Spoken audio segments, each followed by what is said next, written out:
Not guilty. 2 words. That's all she said. After the wigs.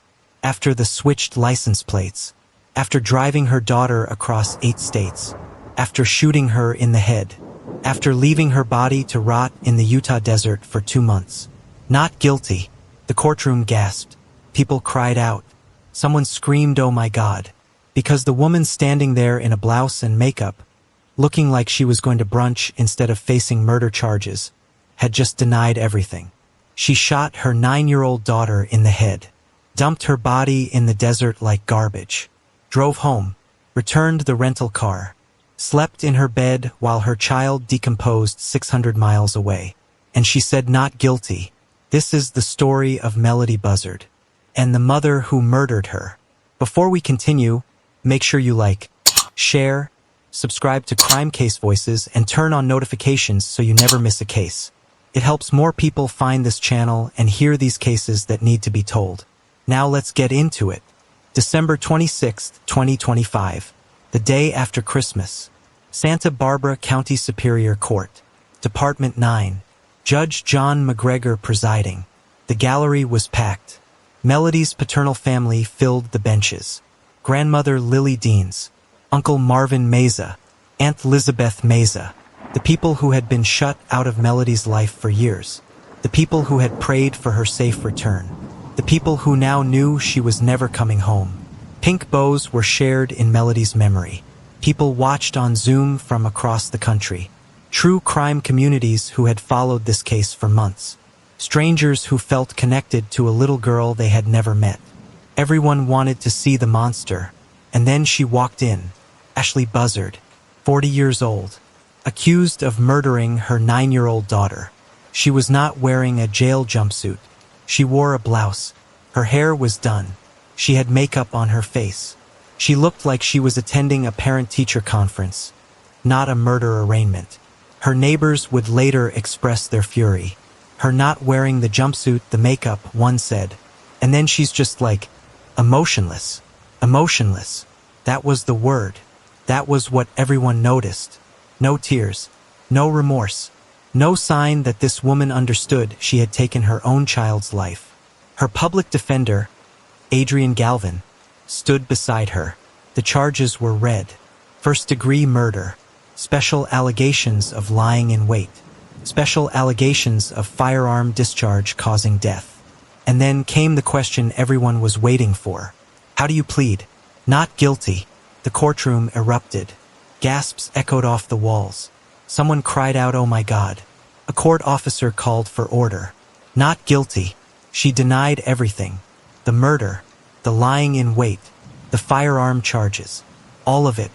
This woman who had put wigs on herself and her daughter, who had switched license plates on a rental car, who had backed into gas stations to avoid cameras, who had driven her child across 8 states and shot her in the head and left her body in the Utah desert. Not guilty. The prosecutor announced that the district attorney's office would not seek the death penalty. Instead, they would pursue life in prison without the possibility of parole. Some family members were devastated. Melodee's uncle, Marvin Meza, told reporters he did not understand why prosecutors were not seeking death. But others saw it differently. Maybe that's better, one neighbor said, so that she can think about this every day of her life. Sitting in that cell. The death penalty is just the easy way out. The judge signed a gag order, preventing the sheriff's office from releasing any more information about the case. Ashlee Buzzard would remain in custody without bail. Her preliminary hearing was set for January 7, 2026. And just like that, it was over. Ashlee was led away in handcuffs. The gallery emptied. The family went home to grieve. But this story does not end in that courtroom. It begins long before. It begins with a little girl named Melodee Ilani Buzzard. A child who deserved so much better than the life she was given. A child who trusted her mother completely. A child who never had a chance. To understand how we got to that courtroom, we have to go back. Back to the beginning.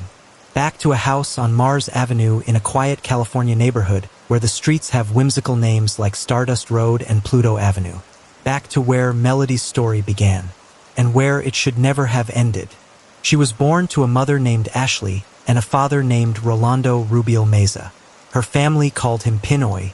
He was a young man with dreams and a smile that his relatives still remember. He loved his baby girl from the moment he first held her. But fate is cruel, and sometimes the people we love are taken from us before we ever really get to know them.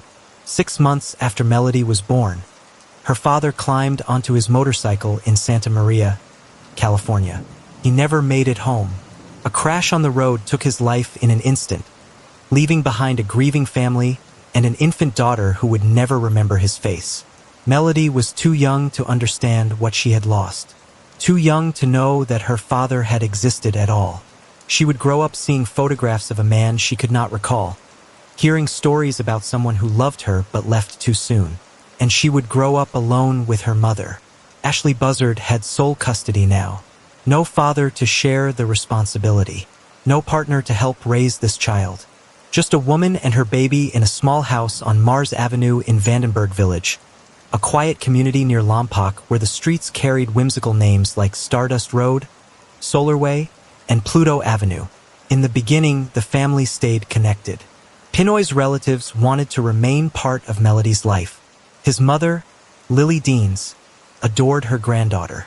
She watched Melodee grow from infant to toddler, marveling at the little girl's infectious smile and lovable personality. Melodee was charismatic, happy, sweet, always smiling, even when life gave her reasons not to. She had her father's warmth and a spirit that drew people toward her. But somewhere along the way, the connection began to fray. Ashlee grew distant. She stopped returning calls, stopped accepting invitations, stopped allowing the family to see Melodee. One visit became the last visit. One phone call became silence. Melodee's aunt, Elizabeth Meza, watched helplessly as the little girl disappeared from their lives. Unfortunately, after my brother-in-law passed away, the family was unable to see or have contact with Melodee. She would later explain. The mom is extremely mentally unstable. 4.5 years passed without a single visit. The most recent photograph anyone outside that house had of Melodee was from 2023. A snapshot of a little girl frozen in time while the real Melodee continued growing up behind closed doors. What was happening inside that house on Mars Avenue? The family had their suspicions. They worried about Ashlee's mental state. They worried about the isolation. They worried about a child being raised by a mother who seemed to be slipping further and further away from reality. What kind of life was Melodee living? Did she have friends? Did she play outside? Did she laugh and run and do all the things that children are supposed to do? Nobody knew. Nobody could get close enough to find out. The house on Mars Avenue had become a fortress, a sealed world where only Ashlee made the rules, where only Ashlee decided what Melodee could see, who she could talk to, what she could experience. For a little girl, that kind of isolation is devastating. Children need more than just food and shelter. They need connection, socialization, the chance to learn how to navigate the world beyond their front door. Melodee had none of that. Her entire universe was her mother. Her only relationship was with the woman who would one day kill her. In 2021, something happened that briefly opened a window into their world. Ashlee was hospitalized for several weeks. During that time, one of Lily Dean's sons took care of Melodee. The grandmother saw her granddaughter again, held her, talked to her, and she saw enough to be concerned. Lily began working with social services to gain custody of Melodee. She believed Ashlee was not capable of caring for the child properly. She wanted to give her granddaughter a stable home, a normal life, a chance to grow up surrounded by family who loved her. But the effort went nowhere. Ashlee recovered. Ashlee came home. Ashlee took Melodee back behind those closed doors. And the silence resumed. By 2025, Melodee was 9 years old. She had spent her entire childhood in a universe that revolved around her mother. A single-story house on a street with a whimsical name. No extended family. No friends that anyone knew about. No witnesses to whatever was happening inside. Ashlee had been homeschooling Melodee for years. At least that is what she claimed. But the California Department of Education had no record of her ever submitting the required paperwork. No documentation, no oversight, No one checking on a little girl who existed only in her mother's world. In August 2025, something changed. Ashlee took Melodee to the Lompoc Unified School District. She enrolled her daughter in an independent study program. Remote learning, the kind of education where a child works from home and checks in periodically with school administrators. For the first time in years, someone outside that house would be paying attention to Ashlee Buzzard. It was the first crack in the wall Ashlee had built, and it would ultimately be Melodee's only chance at justice. Because in just 2 months, that school would notice something was wrong. They would make a phone call. They would set in motion an investigation that would uncover the darkest truth imaginable. A mother had murdered her child. To understand what happened to Ashlee Buzzard, you have to understand the woman who raised her. Ashlee Lynn Buzzard was not born a monster.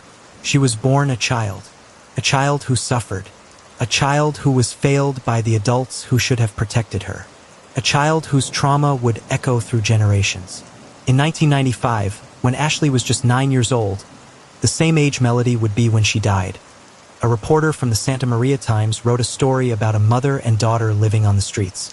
The headline read, "Lessons from the School of Hard Knocks." The mother was Lori Miranda. The daughter was Ashlee. They had fled Orange County with nothing. No job, no home, no car. Just $40 in Lori's pocket and a desperate need to escape the man who had made their lives a nightmare. Ashlee's father. According to Lori, her husband struggled with substance abuse and episodes of violence. They had moved from place to place for years, trying to stay one step ahead of his rage. Finally, in June 1994, Lori made a decision. She took her daughter and ran to the Central Coast, as far from him as she could get. They ended up at the Good Samaritan shelter in Santa Maria, a homeless shelter, a place for people who had nothing and nowhere else to go. "I was so scared," 9-year-old Ashlee told the newspaper, describing those early days in Santa Maria. Eventually, they found an apartment. They rebuilt their lives. Ashlee went to school. She grew up. She survived. But survival is not the same as healing. The relationship between Ashlee and her mother remained complicated. When Ashlee was in 11th grade at Santa Maria High School, she filed a petition to be legally emancipated from Lori.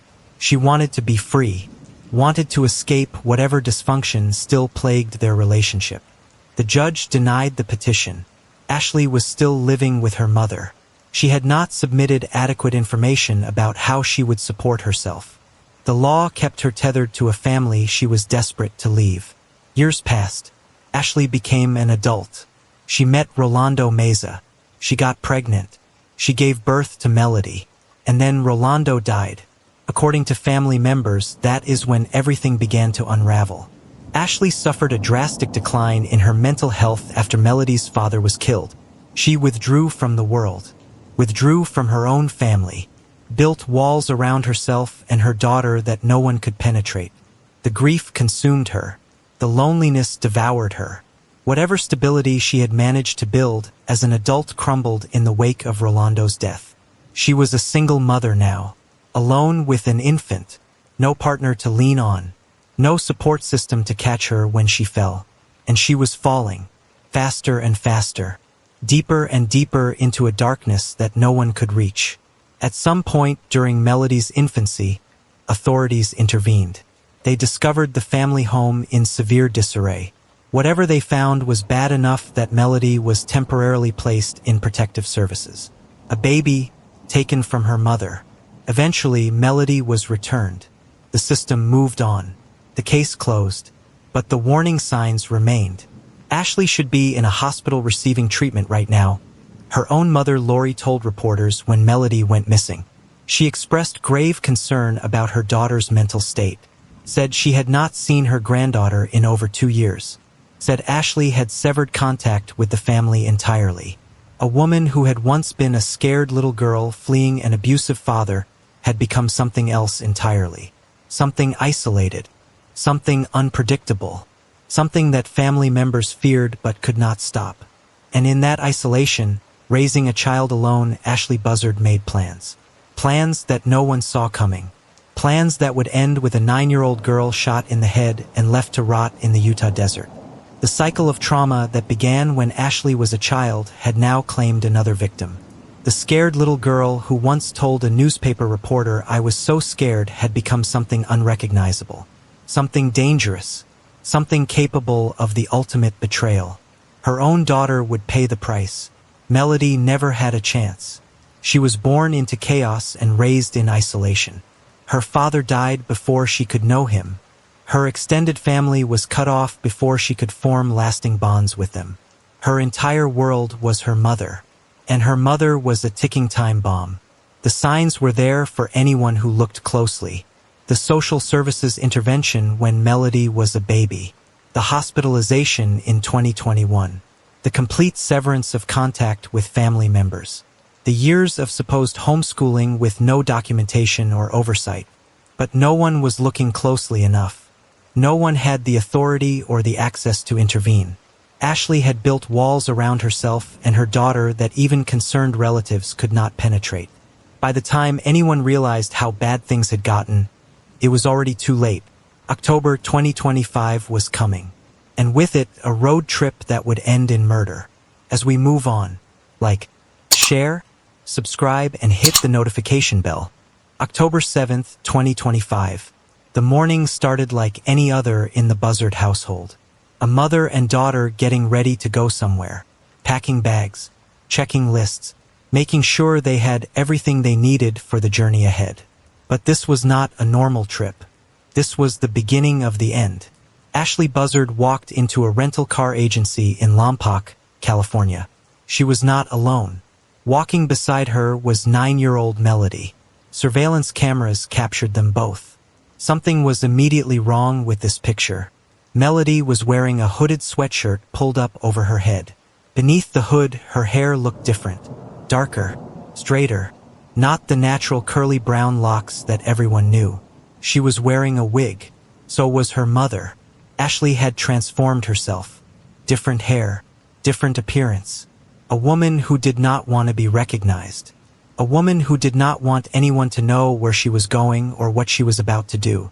They rented a white 2024 Chevrolet Malibu, loaded their belongings, pulled out of the lot, and began driving east. The trip would span over 1,000 miles across 8 states. California to Nevada to Arizona to Utah to Wyoming to Nebraska. Then back again through Kansas, Colorado, Utah, Arizona, Nevada, and finally California. A massive loop through the American heartland. But this was not a sightseeing adventure. This was not a mother showing her daughter the wonders of the country. This was something calculated, something sinister, something planned down to the smallest detail. As they traveled, Ashlee took precautions that would later horrify investigators. She switched license plates.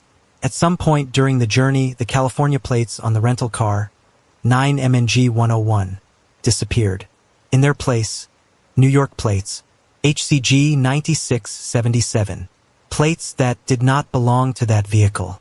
Plates designed to throw off anyone who might be looking. She changed wigs, multiple times, swapping one disguise for another. At one point, she wore a darker wig similar to the one Melodee had been given. Mother and daughter both transformed, both unrecognizable. She backed into gas stations. Every time she needed fuel, she reversed the car into position. That way, the rear of the vehicle faced the cameras. The license plates stayed hidden. The surveillance footage captured nothing useful. This was not paranoia. This was preparation. Ashlee Buzzard was planning to commit a crime so terrible that she needed every layer of deception she could create.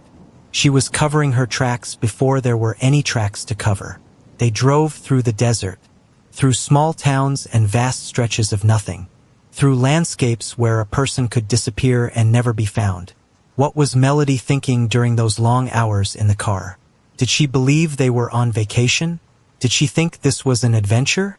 Did she look out the window at the mountains and the desert and feel excited about seeing new places?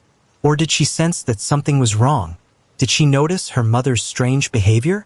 The wigs? The way they avoided cameras? The tension that must have filled that vehicle as they drove further and further from home? We will never know what went through that little girl's mind.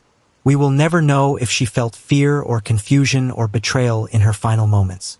We will never know if she understood what was about to happen. All we know is that she trusted her mother. She had no one else to trust. Her entire life had been spent in her mother's shadow, following her mother's rules, depending on her mother for everything. That trust was about to be shattered in the most horrific way imaginable. Melodee was alive, still breathing, still existing in this world, still unaware, perhaps, of what her mother intended to do. On October 9, 2025, surveillance cameras captured them one final time. They were near the Colorado-Utah border. A gas station or rest stop, mother and daughter together. Melodee visible on the footage. The last confirmed sighting of a 9-year-old girl who would never be seen alive again. What happened next remains shrouded in darkness. The desert stretched out around them. Empty, silent, endless. No witnesses, no cameras, no one to hear a little girl scream. This is why Ashlee had driven so far. This is why she had planned so carefully. This is why she had worn disguises and switched license plates and backed into every gas station along the way. She had been looking for the perfect place. A place where no one would see. A place where no one would hear. A place where she could do the unthinkable and drive away without anyone ever knowing. She had found it. Investigators believe that shortly after that October 9th stop, somewhere on a desolate stretch of road in rural Utah, Ashlee Buzzard pulled over. She took out a 9mm handgun. She pointed it at her daughter's head, and she fired. Multiple gunshot wounds. That is what the medical examiner would later determine. Multiple shots to the head of a 9-year-old child. When it was over, Ashlee did not call for help, did not rush her daughter to a hospital, did not show any sign of the horror that a normal person would feel. She drove to a remote area outside of Kyneville, Utah. A place where the desert stretches endlessly and the roads carry names like East State Route 24. A place where nobody goes unless they are lost or hiding something. She left Melodee's body there, abandoned it like trash on the side of the road, left her daughter in the dirt and the rocks and the endless silence of the desert. The little girl who had trusted her mother completely. The child who had climbed into that rental car believing they were going on an adventure. The 9-year-old who had no idea that the person driving her across 8 states was planning to end her life. Melodee died in one of the most remote places in America. Miles from the nearest town. Miles from anyone who might have helped her. Miles from the family members who had been trying for years to save her from a mother who was spiraling out of control. She died alone with the woman who was supposed to love her more than anything in the world. And that woman left her there without a second thought. Then Ashlee Buzzard got back in the rental car, checked the mirrors, made sure no one had seen, started the engine, and drove home, 1,000 miles back to California, through the same states she had just crossed, past the same gas stations where she had carefully backed in to avoid the cameras, past the same rest stops and small towns and endless stretches of highway. She drove for hours. Maybe she listened to music. Maybe she sat in silence. Maybe she rehearsed the lies she would tell when people asked where Melodee had gone. Whatever was going through her mind, it was not remorse. It was not horror at what she had done. It was not the crushing weight of having murdered her own child. Because when Ashlee Buzzard pulled into that rental agency 3 days later, she looked like any other customer returning a car after a trip. Calm, composed, utterly without conscience, and completely alone. October 10, 2025. The white Chevrolet Malibu pulled into the rental agency in Lompoc, California. The trip was over. The car was returned. Everything appeared normal. Except for one thing. Melodee was not in the vehicle. Ashlee Buzzard walked out of that rental office alone. She went back to her house on Mars Avenue. She closed the door behind her. And she resumed her life as if nothing had happened. For 4 days, nobody noticed. 4 days while a little girl's body decomposed in the Utah desert. 4 days while a mother slept in her bed and ate her meals and went about her routine. 4 days of silence from a child who should have been attending school. Then the phone rang at the Santa Barbara County Sheriff's Office. October 14, 2025. A school administrator from the Lompoc Unified School District was on the line. There was concern about a student. A 9-year-old girl named Melodee Buzzard had been enrolled in an independent study program back in August. She was supposed to check in regularly, supposed to complete assignments, supposed to participate in her education. But she had stopped. Prolonged absence, the administrator called it. No contact, no explanation, no response from the family. Could someone please check on her? Deputies drove to Mars Avenue, knocked on the door. Ashlee Buzzard answered. "Where is your daughter?" Ashlee had no answer, no verifiable explanation, no story that made sense. She could not produce Melodee, could not explain where the child had gone, could not provide any evidence that her daughter was safe. The deputies searched the house. Melodee was not there. No child's laughter, no toys scattered on the floor, no signs that a 9-year-old girl had been living in this home just days before. Where was she? Ashlee offered no answers. She stood there, watching the deputies search, saying nothing of substance. Her daughter had vanished into thin air, and she acted like it was the most normal thing in the world. This was no longer a welfare check. This was a missing child investigation. The next day, October 15th, detectives returned with a search warrant. They tore through the residence on Mars Avenue, looking for any clue that might explain what had happened to this little girl. They found the first piece of evidence, an expended cartridge case, a spent bullet casing, the kind left behind when a gun is fired. Why would there be a spent shell casing in a home where a child lived? Where was the gun that fired it? And where was Melodee? Investigators also discovered that Ashlee had rented a vehicle in early October. When they pulled the surveillance footage from the rental agency, they saw something that made their blood run cold. Two figures, mother and daughter, both wearing wigs, both disguised. The investigation expanded rapidly. The FBI joined the search. Detectives began piecing together a timeline of the road trip, tracking the rental car through multiple states. They found surveillance footage from gas stations and rest stops. They found the switched license plates. They found the pattern of deception. On October 22nd, investigators released the surveillance images to the public. They showed Melodee and Ashlee at the rental office, both wearing wigs, both preparing for a journey that would end in murder. 2 days later, they released a detailed map of the route, California to Nebraska and back, over 1,000 miles. And they shared the most chilling detail of all. Melodee was last seen on October 9th, near the Colorado-Utah border. She was not in the car when Ashlee returned to California on October 10th. The little girl had vanished somewhere in between, and now the race was on to find her.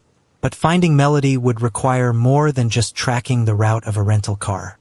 It would require overcoming the deliberate obstacles that Ashlee Buzzard had placed in the path of anyone who might come looking for her daughter. The wigs, the license plates, the careful avoidance of surveillance cameras. This was not a mother who had snapped in a moment of rage. This was a mother who had planned, with cold and calculating precision, to make her daughter disappear. And she had almost succeeded. Almost. Because there was one thing Ashlee Buzzard had not counted on. One variable she could not control. One person who noticed that a 9-year-old girl had stopped showing up for school. That school administrator saved Melodee's case from becoming a mystery that might never be solved. Without that phone call, Ashlee might have maintained her silence indefinitely. Might have created some story about Melodee going to live with relatives. Might have convinced the world that her daughter was fine, just somewhere else.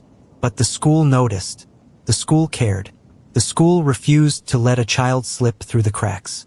And because of that, investigators now had a timeline, a starting point, a reason to dig deeper into the life of Ashlee Buzzard and the disappearance of her daughter. The hunt was just beginning. The search for Melodee Buzzard consumed investigators across multiple states. FBI agents joined Santa Barbara County detectives.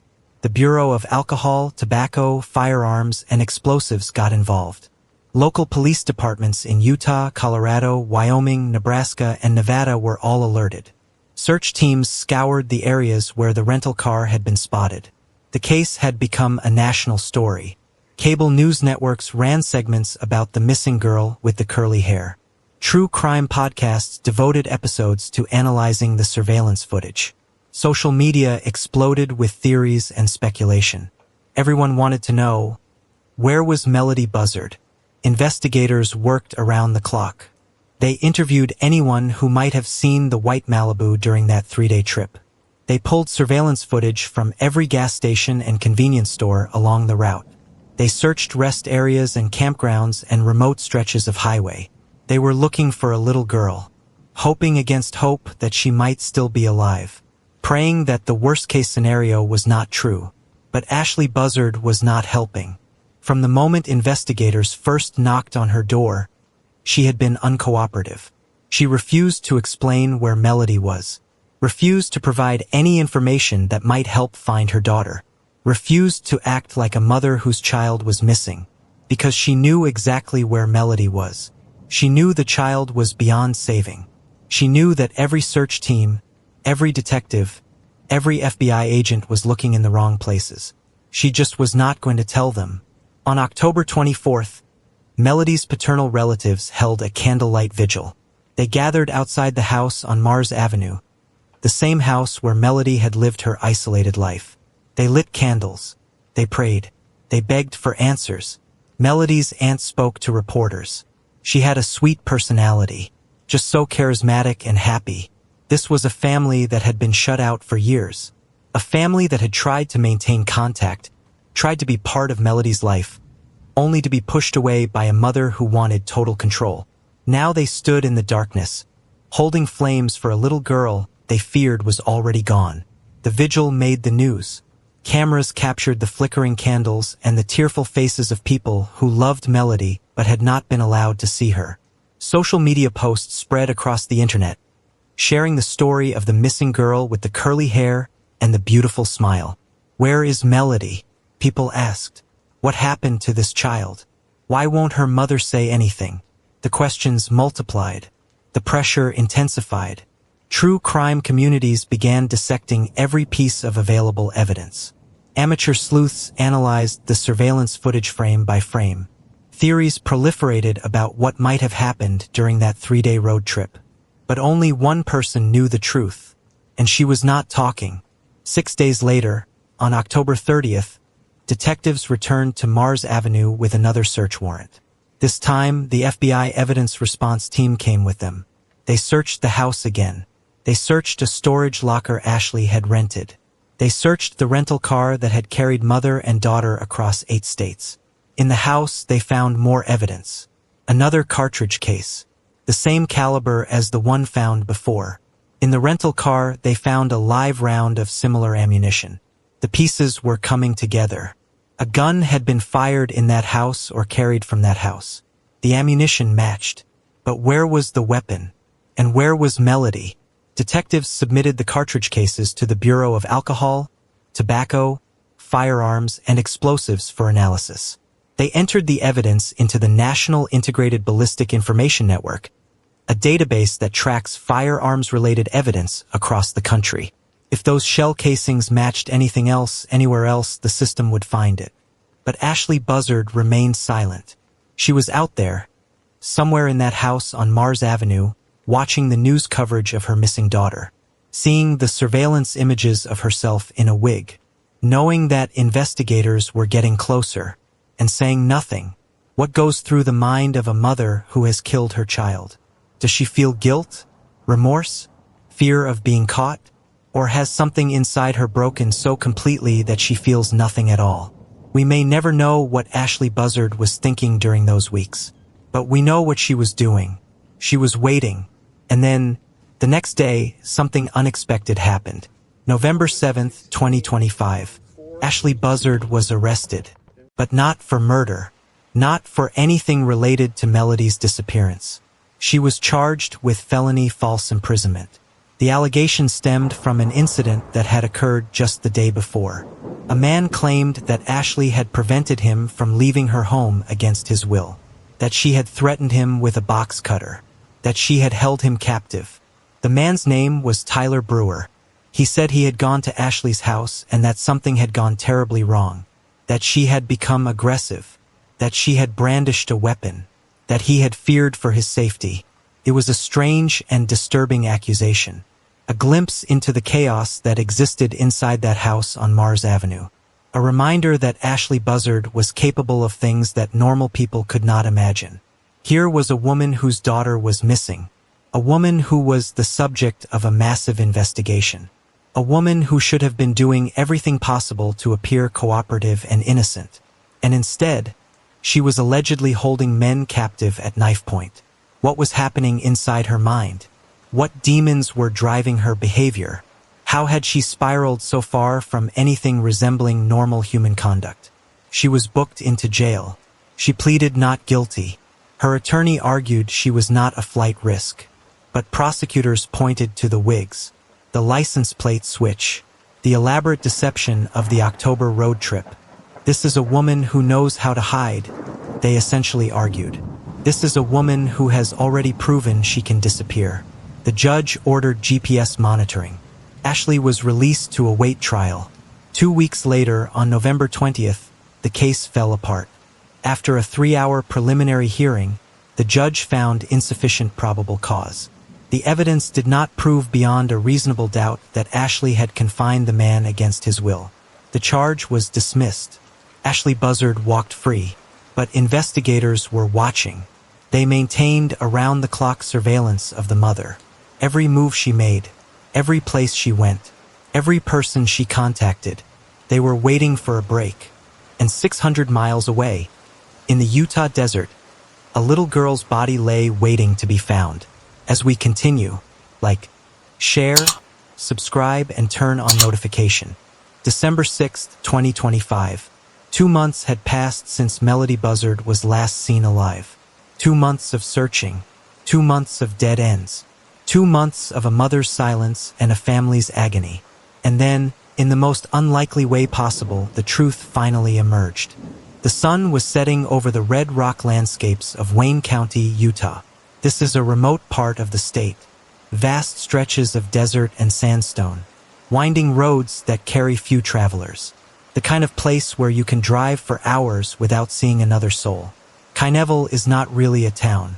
It is barely even a community. Just a few scattered buildings along State Route 24, surrounded by miles and miles of nothing. The nearest real town is Hanksville, and even that has a population of less than 200 people. This is the kind of place where people come to disappear, where the land swallows secrets and holds them forever. Or so Ashlee Buzzard must have believed when she left her daughter's body here. A man and a woman had pulled off State Route 24 near the small community of Kyneville. They were taking photographs. The dramatic vistas of the Utah desert make for beautiful images, especially in the golden light of late afternoon. They wandered down a dirt road, just a short distance from the highway, looking for the perfect shot. And they found something else entirely. A body, small, decomposed, lying in the scrub brush near the roadside. The couple froze. For a moment, they could not process what they were seeing. This was supposed to be a photography trip, a chance to capture the beauty of the Utah desert. Not this, never this. But there was no mistaking what lay before them. A human body, a child's body, left in this desolate place like discarded garbage.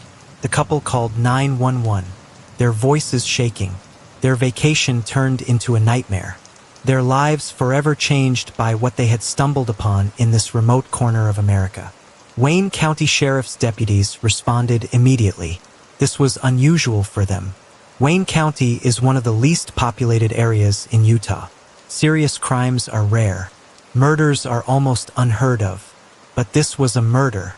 There was no question about that. When deputies arrived at the scene, they found the remains of what appeared to be a young girl. She had been dead for some time. The desert heat and the weeks of exposure had taken their toll on the body. The cause of death was immediately apparent. Gunshot wounds to the head. Multiple gunshot wounds. Someone had not just shot this child. They had shot her again and again, made absolutely certain that she would not survive. This was not an accident. This was not a natural death. This was not even a crime of passion. This was execution. Cold-blooded murder of a child who had no chance to fight back or run away. She had been dumped in the Utah wilderness like garbage. left for the elements and the animals, left in a place where her killer clearly believed she would never be found. But she was found by two photographers who just wanted to take pictures of the sunset. Two strangers who had no connection to Melodee or Ashlee or this terrible case. Two people who happened to wander down a dirt road at exactly the right moment. If they had gone left instead of right, Melodee might still be lying there. If they had come a week earlier or a week later, the body might have been too far gone to identify. If they had stayed on the main road, a little girl's murder might have remained unsolved forever. But they turned, they walked, they found her, and because of that, everything changed. And now the question was, who was she? The body was too decomposed for visual identification. There was no identification on the remains. No belongings nearby that might provide a clue. Just a small, broken body abandoned in a place where no one was ever meant to find it. 2 days later, on December 8th, Wayne County authorities made a phone call. They contacted the Santa Barbara County Sheriff's Office in California. They had been following the news about a missing 9-year-old girl named Ashlee Buzzard. A girl who had last been seen near the Colorado-Utah border. A girl whose mother had refused to explain her disappearance. The description matched. The location matched. Everything pointed to the worst possible conclusion. But they needed proof. Investigators began working to identify the remains. They collected DNA samples.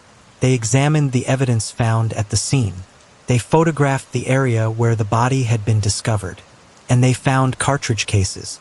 Shell casings from the bullets that had ended this child's life. Evidence that could be matched to other cartridge cases through the National Ballistic Database. The cartridges were collected, photographed, bagged, sent to the ATF for analysis. If these shell casings matched anything in the system, anywhere in the country, investigators would know. Meanwhile, DNA samples were sent to the FBI crime lab. The body was too decomposed for visual identification, but science could still provide answers. All they needed was a comparison sample, and they had one. Back in California, investigators had already collected DNA from the Buzzard residence. Hair, skin cells, the genetic markers that would prove once and for all whether this broken body in the Utah desert belonged to the missing girl from Lompoc. The waiting began. Days passed. The forensic teams worked around the clock. In California, in Utah, in FBI labs across the country, scientists analyzed evidence and ran comparisons and waited for the machines to deliver their verdict. On December 17th, the results came back. The cartridge cases found at the Utah crime scene matched the cartridge case recovered from the Buzzard residence on Mars Avenue in Lompoc, California. The same gun that had been fired in Ashlee Buzzard's home had killed the child in the Utah desert. It was not yet proof that the body was Melodee, but it was proof that connected Ashlee Buzzard to this murder. The ballistic evidence linked her home to the crime scene. The timeline matched. The geography matched. Everything pointed to one conclusion. But the final confirmation would take a few more days. On December 22, 2025, the FBI crime lab completed its DNA analysis. The remains found in Utah were a familial DNA match to Ashlee Buzzard. This was her daughter. This was Melodee. The confirmation hit investigators like a punch to the gut. They had known, on some level, what they would find. The evidence had been pointing in this direction for weeks. But there is a difference between suspecting the worst and having it confirmed by science. Melodee Ilani Buzzard, 9 years old, curly brown hair and a smile that could light up a room. Charismatic and happy and sweet. Shot in the head by her own mother. Left in the Utah desert like garbage. Decomposing in the elements for nearly 2 months while the woman who killed her slept in a warm bed and refused to answer questions. The little girl who had disappeared during a road trip had been found at last. Not alive as everyone had prayed. Not safe as everyone had hoped. But dead. Murdered. Executed. By the one person who should have protected her above all others. Investigators in Santa Barbara County began preparing arrest warrants. They coordinated with the FBI. They planned the takedown carefully, knowing that Ashlee Buzzard had already demonstrated a talent for deception and evasion. She had worn wigs, changed license plates, backed into gas stations, She had planned this murder with meticulous attention to detail. If she sensed the walls closing in, there was no telling what she might do.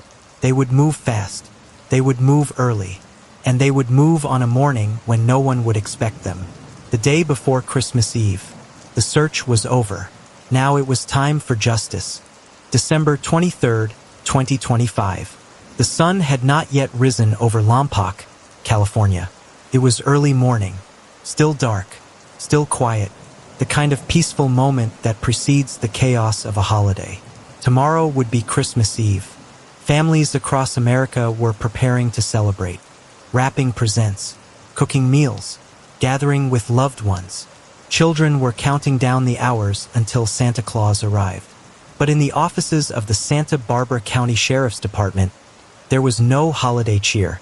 There was only grim determination. The DNA results had come back the day before. The body in Utah was Melodee Buzzard. The ballistic evidence linked the murder weapon to Ashlee Buzzard's home. The case was solid. Now it was time to make an arrest. Investigators had spent the past several weeks preparing for this moment. They knew Ashlee Buzzard was unpredictable. They knew she had already demonstrated a capacity for elaborate deception. They knew that if she sensed the arrest was coming, she might run, or she might do something worse. So they planned carefully. They would strike early, before dawn, when Ashlee was most likely to be asleep and least likely to resist. They would come in force with FBI agents and sheriff's deputies, leaving no room for escape. At 7:51 a.m., members of the Santa Barbara County Sheriff's Office arrived at the house on Mars Avenue. FBI agents accompanied them. They carried arrest warrants and search warrants. They were not there to ask questions. They were there to make an arrest. Officers approached the front door. They banged on it with a metal tool. When no one answered quickly enough, they used the tool to pry the door open. Ashlee Buzzard was inside. She was taken into custody without incident. No struggle, no resistance. After months of refusing to cooperate, of hiding behind silence, of watching investigators search for a daughter she knew was dead, Ashlee Buzzard had nothing left to say. She was transported to the Santa Barbara County Northern Branch Jail, booked on a charge of first-degree murder, held without bail. The woman who had shot her 9-year-old daughter in the head and left her body in the Utah desert would spend Christmas behind bars. Later that afternoon, Santa Barbara County Sheriff Bill Brown stood before cameras at a press conference. FBI officials flanked him. Behind them stood the investigators who had worked this case for months. Men and women who had spent countless hours tracking a rental car across 8 states, who had analyzed surveillance footage frame by frame, who had waited for DNA results and ballistic matches and all the pieces of evidence that would prove what they already knew in their hearts. This was their moment, but there was no celebration, only grief. I am deeply saddened to report to you that the body of Melodee Buzzard, the 9-year-old child who went missing from the Lompoc area in October of this year, has been found in a rural area outside of Kyneville in Wayne County, Utah. The sheriff's voice was heavy with grief and anger. This was not the outcome anyone had wanted. Every investigator on this case had hoped to find Melodee alive, had hoped that somehow, somewhere, the little girl was safe. Instead, they had found her body in the desert, shot in the head, abandoned by her own mother. This is an extraordinarily tragic case involving the murder of a child by the very person she relied upon and trusted the most. Sheriff Brown continued. While maternal filicide is rare and difficult to comprehend, the evidence in this case clearly indicates a calculated, deliberate, and ruthless act. He did not mince words. This level of criminal activity is particularly shocking given the calculated, cold-blooded, and criminally sophisticated premeditation and heartlessness that went into planning it, and the ruthlessness that went into actually committing the crime. Reporters asked about motive. Why would a mother kill her own child? What could possibly drive a woman to shoot her 9-year-old daughter in the head? Sheriff Brown had no answer. We have not established a motive at this time. Ashlee Buzzard was not cooperating. She had refused to explain her actions, refused to provide any insight into why she had done this unspeakable thing. The question that haunted everyone, the why of it all, remained unanswered. Maybe it would never be answered. Maybe some crimes are so incomprehensible that no explanation will ever make sense. What investigators did know was the how, the planning, the deception, the wigs and the license plates and the careful effort to avoid detection. Throughout this investigation, our detectives faced deliberate efforts to prevent them from finding Melodee and uncovering the truth, Sheriff Brown said. Despite these obstacles, investigators remained methodical and relentless, relying on evidence when cooperation was withheld and overcoming barriers placed in their path. The barriers had been significant.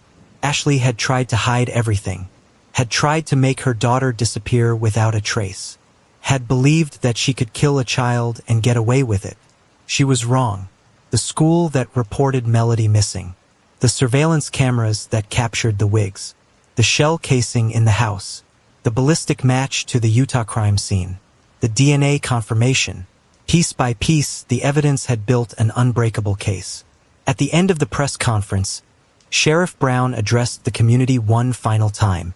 Today we stand together in grief, but also with resolve. Melodee deserved a far better life than she had. He paused. Let the weight of those words settle over the room. May God bless the innocent soul of Ashlee Buzzard, who we will never forget. The room fell silent. Cameras continued to flash. Reporters scribbled notes. But for a moment, everyone in that room was united in grief for a little girl none of them had ever met. Ashlee Buzzard had become more than a case number, more than a missing child poster, more than a name in a news headline. She had become a symbol of everything that can go wrong when a child is isolated from the world.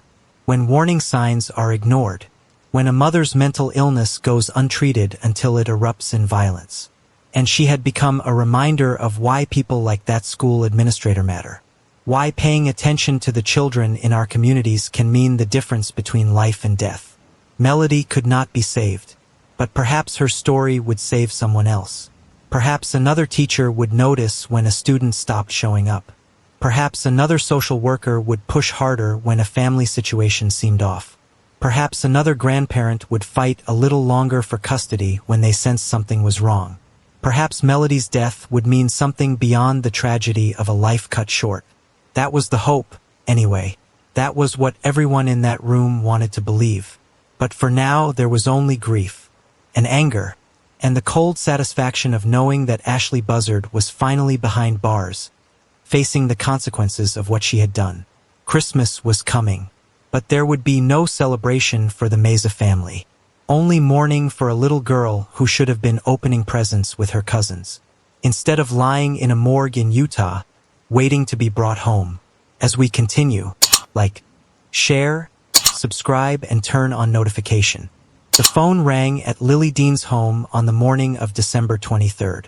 She had been waiting for this call, dreading it, praying that when it came it would bring good news, that somehow, against all odds, Melodee had been found alive, that the nightmare was over and her granddaughter was coming home. But deep down she knew. A grandmother knows. A grandmother feels it in her bones when something terrible has happened to one of her babies. She was Melodee's grandmother, the mother of Rolando Meza, the man who had died in a motorcycle accident when Melodee was just 6 months old. She had spent years worrying about her granddaughter, years trying to maintain contact, years being shut out by a daughter-in-law who would not let her in.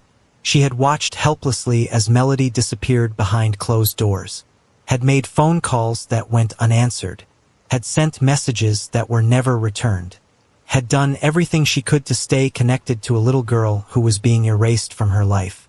And now a detective was on the line. The detective called me this morning to let me know that they found the baby, Lily said later, her voice breaking. And the baby is with her dad. She did not need the detective to say the words. She understood immediately what he meant. I knew he was telling me that the baby is dead. The baby is with her dad. Melodee was with her father now. The man she had never known. The man who had loved her for 6 short months before fate took him away. They were together at last, wherever souls go when they leave this world. But they should not have been reunited this way. Not for decades. Not until Melodee had lived a full life, graduated from school, fallen in love, had children of her own, grown old surrounded by family. She should have had 70, 80, 90 years ahead of her. Instead, she got 9.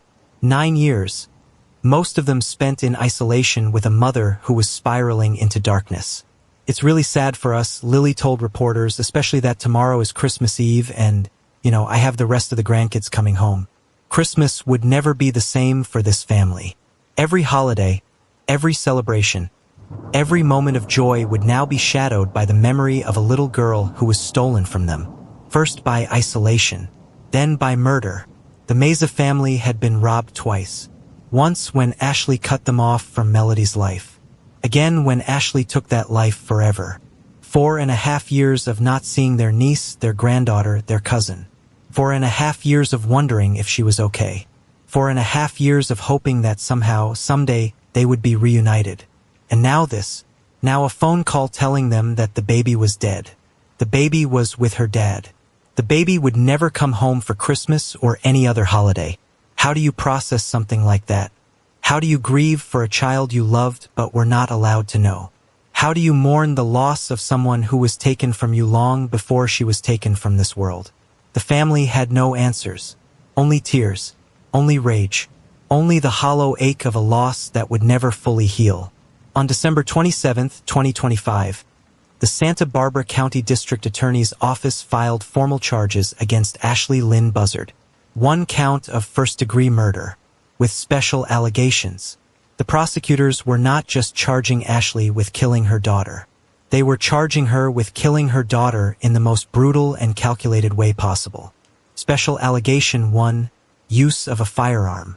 A 9mm handgun, pressed against a child's head, fired multiple times. Special allegation 2, exceptional cruelty, viciousness, and callousness. The planning, the disguises, the elaborate deception, the cold-blooded execution of a 9-year-old girl.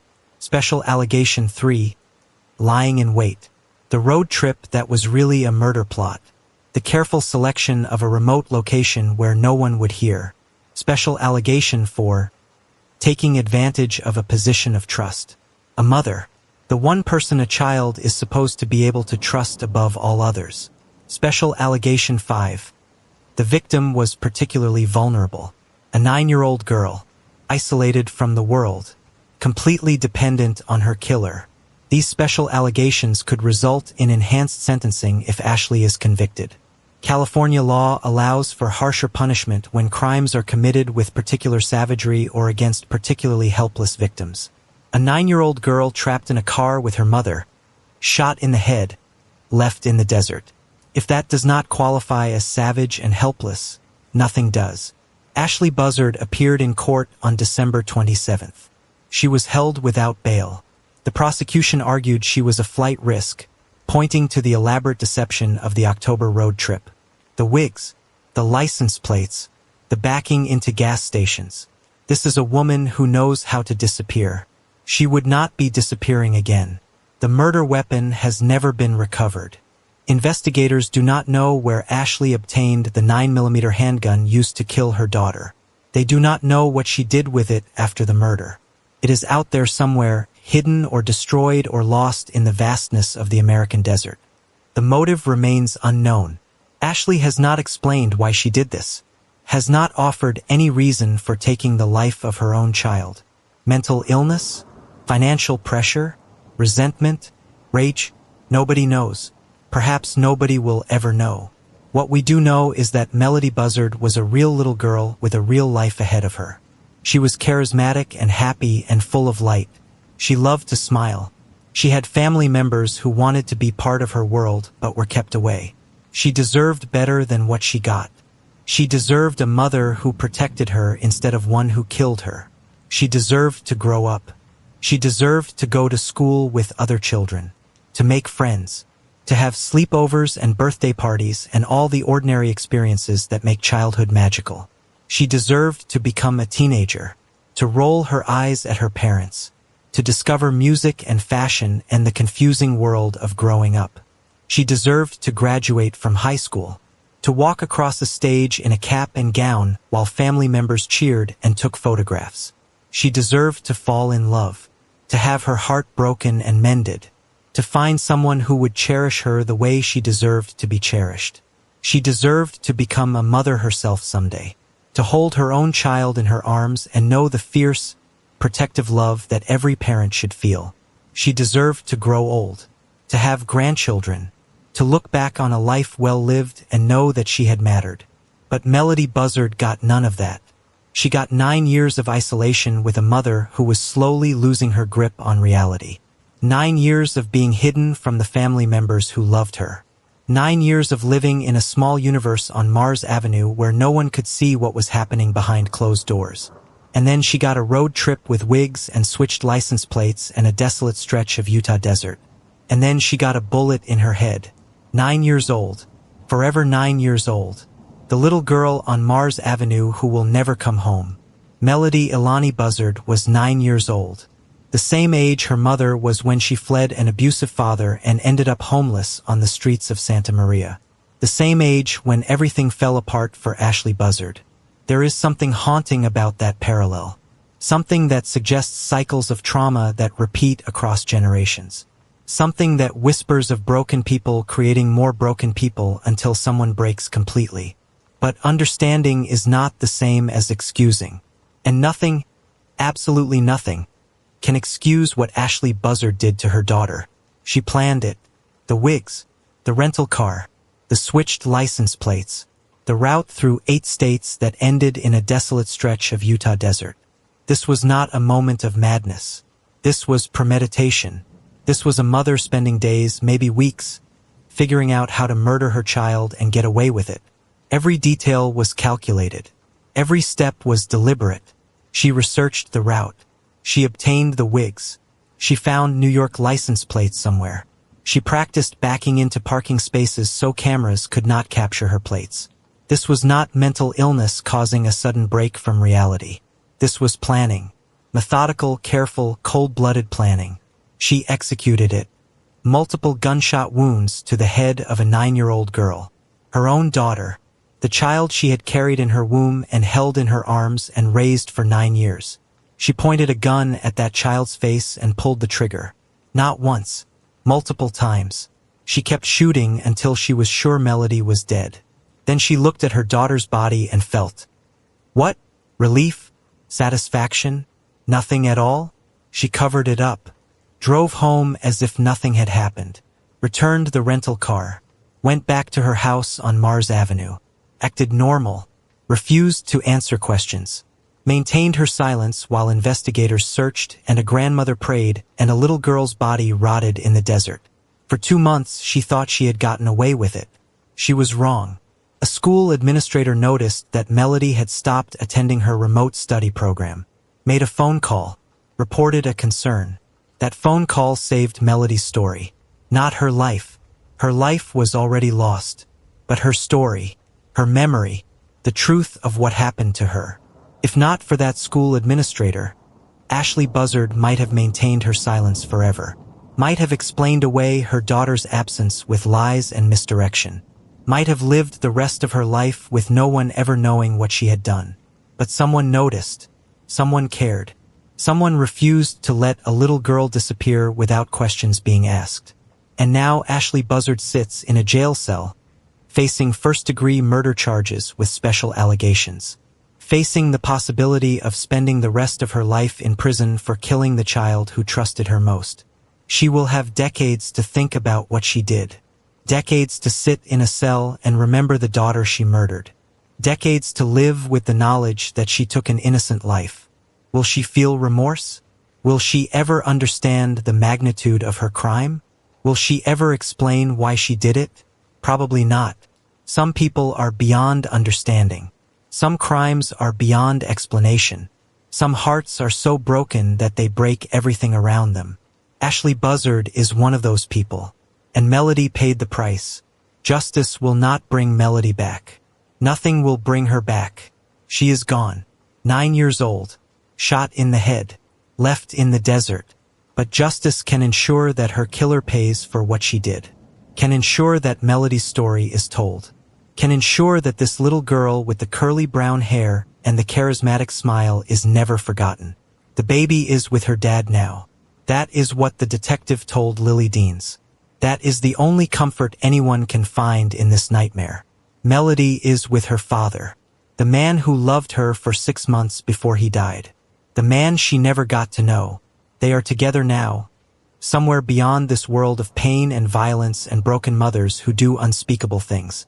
Father and daughter, united at last. Rolando Meza never got to see his little girl grow up.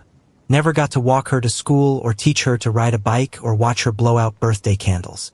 He missed everything, but now he has her back. That is the only way to make sense of this senseless tragedy.